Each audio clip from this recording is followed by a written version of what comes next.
Purus é um enjeitado. Precisamos incorporá-lo ao nosso progresso, do qual ele será, ao cabo, um dos maiores fatores, porque é pelo seu leito desmedida em fora que se traça nestes dias uma das mais arrojadas linhas de nossa expansão histórica. O Purus é uma das maiores dádivas entre tantas com que nos esmaga uma natureza escandalosamente perdulária. Era um rio muitíssimo importante e ainda é muito importante hoje aqui para a sobrevivência dessas comunidades. Agora ele está seco. Aqui nunca ficou raso no meio do rio, agora está raso Agora no meio do rio. seco desse jeito é muito difícil de ficar. Nunca tinha secado como secou agora o rio, né? Todo mundo reclama que o rio secou demais, né? Agora dizem que é por causa das derrubadas. Mas foi uma coisa triste, triste mesmo. E eu cá comigo, eu digo, será que é porque eu comecei a brocar também e deu esse negócio? Que aumentou mais uma broca minha. O peixe diminuiu muito, né? Tinha mais, hoje tem mais pouco. As águas secam desse jeito muito. Então deve ser. Até falo o pessoal que é por causa das derrubadas.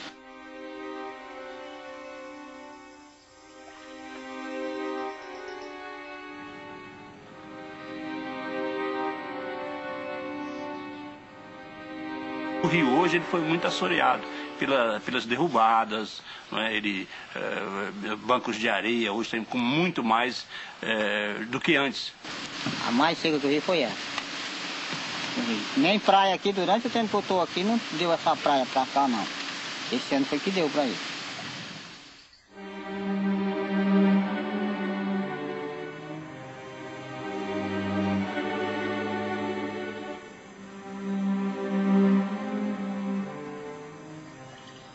Porque o rio era a veia principal, era tudo. Ainda é para muita gente da Amazônia. Ribeirinhos e seringueiros ainda é a principal fonte de comunicação com as cidades. Precisamos reabrir, porque são verdadeiras estradas abandonadas por nós brasileiros.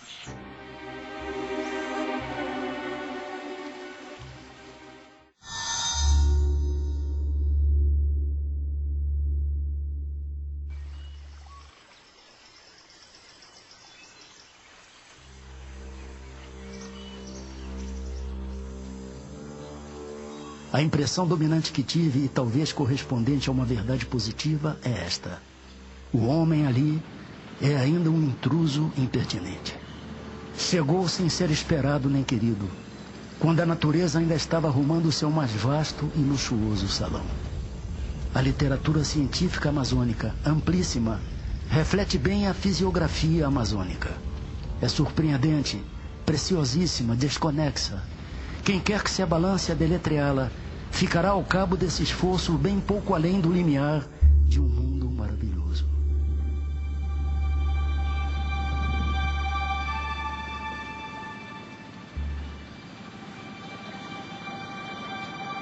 Eu acho que o Euclides ia condenar essa devastação da Amazônia, porque ele é um ecologista do seu tempo. Ele já falava na preservação. Então essa transformação da Amazônia, né? Essas derrubadas, essas queimadas, isso que a gente está vivenciando hoje, com certeza teria a condenação veemente dele, né? Essa transformação da Amazônia em um campo, né? Para produzir bois, né? Com certeza teria desaprovação dele. Ele tem até um artigo muito interessante chamado Fazedores de Deserto, né?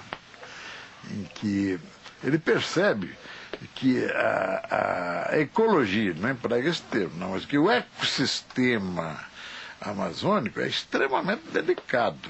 E uma árvore frondosa, uma árvore do melhor tipo da Amazônia, quanto tempo demora para se fazer?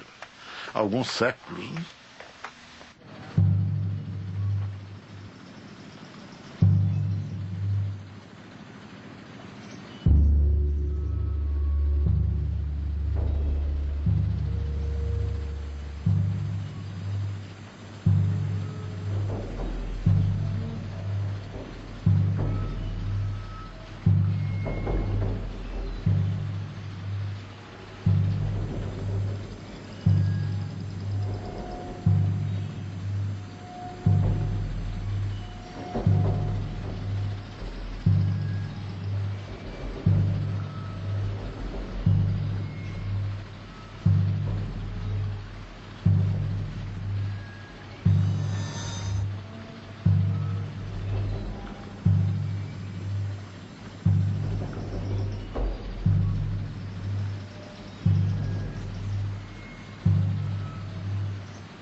houveram muitos conflitos entre o Euclides e o Pedro Benano, que era o chefe da comissão peruana.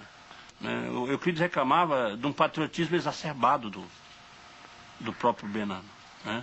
Que criou dificuldades a partir, principalmente dentro, quando eles navegavam no purus do Peru, né? Pequenos incidentes, ele diz, artificialmente provocados pelo Pedro, né? No fim de... Porque nós insuflar e criar um clima pesado entre as duas expedições. Chegaram um momento em que eles nem falavam, não se trocavam palavra, e se comunicavam, porque eles tinham que estar se comunicando, acertando os cronômetros, fazendo observações, lavrando atos, se comunicavam através de seus secretários. Tem aquele episódio, né, de quando eles passam naquele local em que os brasileiros haviam fuzilado os peruanos, e aí o chefe da comissão peruana ainda coloca uma placa lá, né, dizendo que ali os brasileiros haviam assassinado os peruanos, tá?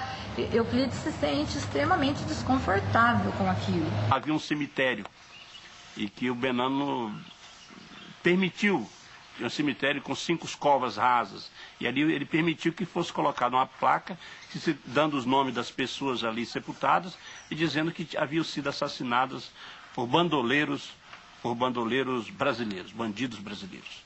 Na verdade, não era assim, porque era o conflito entre os caucheiros e os seringueiros. Depois ainda acontece um outro incidente, quando eles chegam lá ao acampamento, são convidados para almoçar, e havia bandeiras do Peru para todos os lados, e não havia nenhuma bandeira brasileira.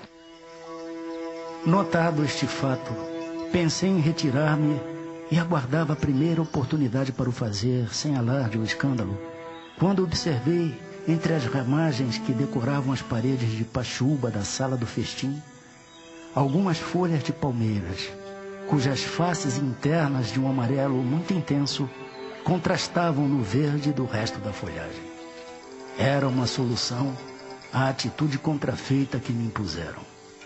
Realmente, pouco depois de sentados à mesa, tomei de golpe a palavra sem aguardar um momento oportuno para os brindes, e numa rápida saudação agradeci o convite que se lhe fizera. Esclareci-o então dizendo-lhes que uma extraordinária nobreza de sentir fizera que eles, ao invés de irem procurar no selo mercenário de uma fábrica a bandeira de meu país, tinham-na buscado no seio majestoso das matas, tomando-a exatamente da árvore que entre todas simboliza as ideias superiores da retidão e da altura. E terminei. Porque, senhores peruanos, a minha terra é retilínea e alta como as palmeiras. Não poderei dizer o efeito destas palavras, nem o constrangimento com que o chefe peruano e outros cumprimentaram-me, declarando que eu havia compreendido muito bem o pensamento deles.